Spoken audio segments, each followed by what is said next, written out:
So my name is Marcela, and I currently live in Colombia, where I founded and lead a nonprofit organization.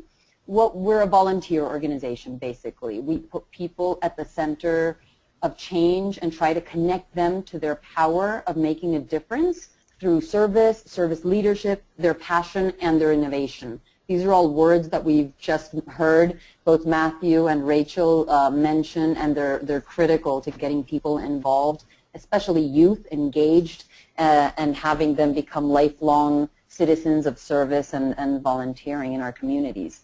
So this is basically the mission of our organization. What we try to do is inspire citizens, inspire youth towards their civic responsibilities, equip them with the necessary tools, and then mobilize them to generate a positive change within their communities. So for us, what we try to do is putting youth together with activities and causes that interest them and impact them. I'm not able to move this either. Hold on. There we go. There we go. Yep. Got it. Yes. So for us, really it's just a question of asking. So when we meet, particularly the past 2 years that we've been operational here in Bogota, Colombia, we've been working especially with one international school that is very particular in that it's located in a difficult community. And it has the neighboring areas are some of the communities that the students actually serve and try to support.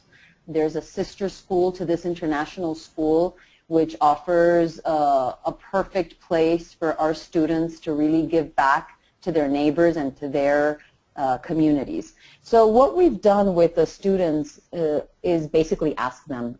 Unfortunately, and this happens to me as a mother, and I know that it happens to me as a leader in service with youth, is we sometimes don't ask kids and youth what they're interested in, what they think about certain topics, about certain causes, what they would like to do, and get them to brainstorm and get them to give us some ideas. Honestly, the things they come up with are absolutely amazing, inspiring, and will definitely surprise everyone. So the method that has been very useful to us has been the surveys, basically because you can do either printed versions of it or you can do online versions. So digital, which is very practical when you're trying to gather information from a large community. So what we've done is basically send out surveys and have youth, high schoolers, and middle schoolers answer some questions, and honestly, it really is very, very useful for the next steps. So the first step, the research comes into the planning. We have to make sure that children and youth, they realize that a service project and being active in the community, it's not just the actual day that they go and participate, and it's not the action day, but it involves also the planning stage, the actual action, and then the reflection that Rachel was talking about. The reflection is critical for these young citizens to become lifelong individuals and citizens in their communities.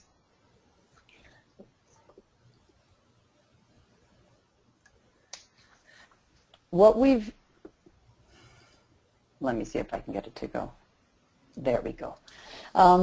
What this allows for is basically empowering kids. Honestly, again, as adults, sometimes we underestimate. It's another word that we heard, I don't know if it was Matthew or Rachel used. We cannot underestimate the ability, the project management ability that kids and youth have.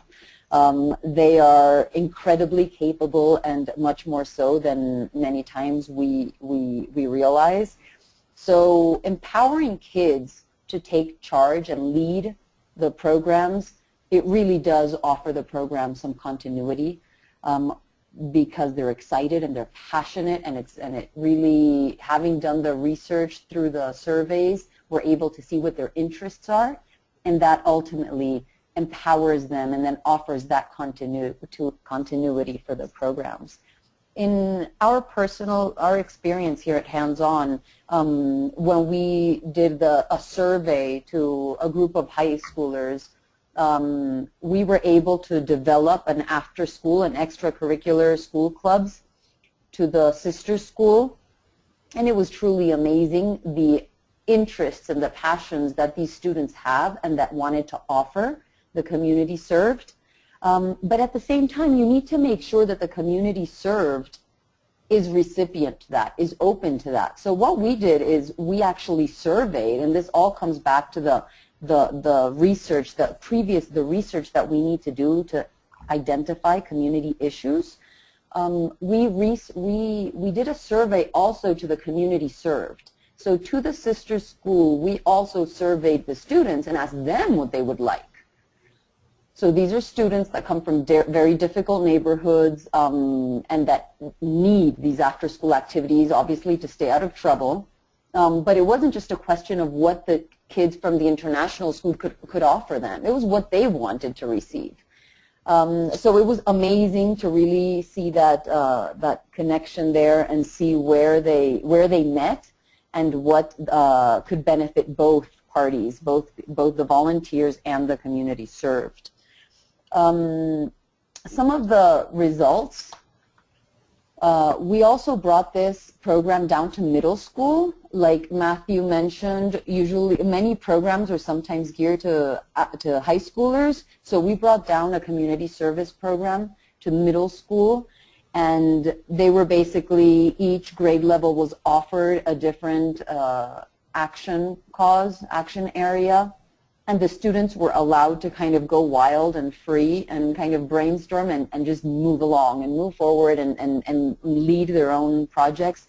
They did some amazing things with some guidance from adults, but honestly, they fundraised for an entire surgery of Operation Smile Child.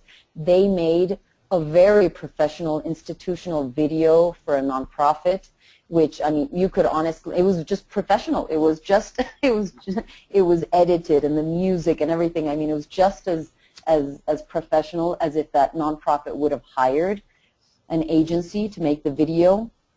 They had a newspaper drive for an animal shelter. They made an environmental awareness campaign throughout the school.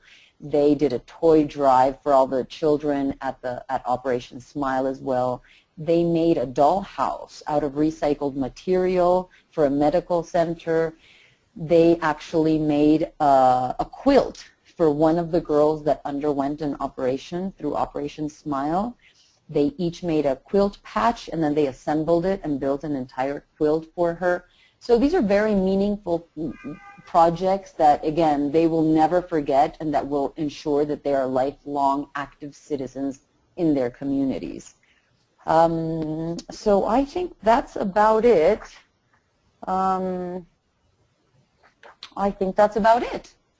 Great, thank you so much. I'm going to go ahead and take the keyboard, and again, Sure. like we did with everyone else, There's my, yes. We're going to answer some questions, so feel free to type them in. The first question we have for you, Marcela, is do you suggest only having one adult involved in a student's project or more than one, and what are the benefits if there's more than one?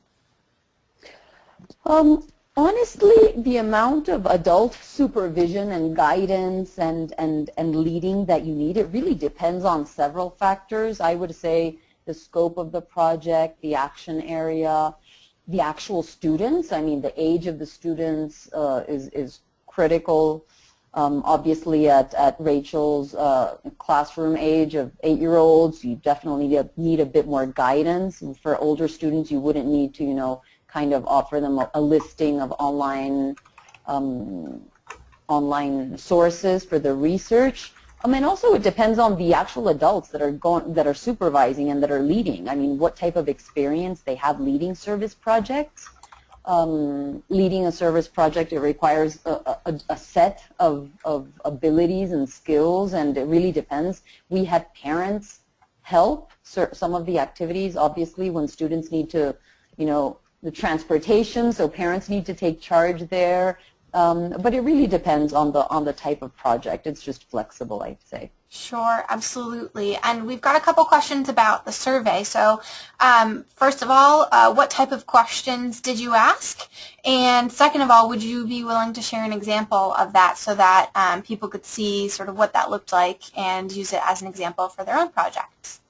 Absolutely, yes. If I can send it to you, Sarah, and then I suppose you can send it out to everybody. Absolutely. The couple that we have, they're in Spanish, though, I must say. Okay. So I'll work on those and I'll get them out to everybody, no problem. They're very brief. I mean, that's really critical. Yeah. I mean, I am no expert in putting surveys together, but what I do know is that if it's long, nobody will ever answer, and especially students and youth. So what we do is we keep it to a minimum between 5 and 10. Even 10 questions is way too much, honestly. I would say up to 5.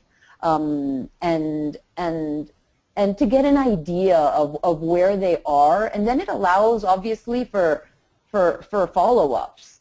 Once students see that you do a survey, and this is critical to me, if you actually survey a group of students, a community, whoever it may be, you have to be willing to put into practice those results.